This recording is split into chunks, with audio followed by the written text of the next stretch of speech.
হঠাৎ প্ল্যান হলো চলো মুভি দেখি সবাই মিলে একসাথে। তাই চলে এসেছি সিনেমা হলে। আর আমি এবং আমার ভাগ্নি অলরেডি লেট। বর এবং ছেলে ঢুকে আগেই টিকিট কেটে নিয়েছে, এখন আমাদের ঢুকতে গিয়ে আবার টিকিট চাইছে। তাই এখানে টিকিট দেখিয়ে চলে এসেছি ভেতরে। তবে মুভির নাম কিন্তু আমি বলবো না, এখানে তোমাদের দেখো আমি সিনটা দেখিয়ে দিচ্ছি, তোমরা গেস করে বলো তো এটা কোন মুভি।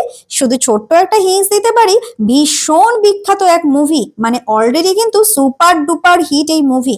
মুভি দেখতে দেখতে এখন তো ব্রেকের সময় চলে এসেছে। কি খাবো কি খাবো কি অর্ডার করব ভাবতে ভাবতে অর্ডার করে ফেললাম চিকেন নাগেটস।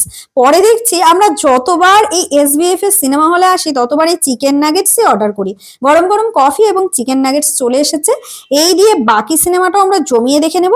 আজকের এই মিনি ব্লগটা এখানেই শেষ করছি, কেমন লাগলো অবশ্যই জানিও। আর হ্যাঁ, কমেন্ট বক্সে সিনেমার নাম জানাতে ভুলো না কিন্তু। আজকের মতন সময় শেষ, আসি তাহলে। সকলে সুস্থ থেকো, ভালো থেকো, সবাইকে ভালো ভালো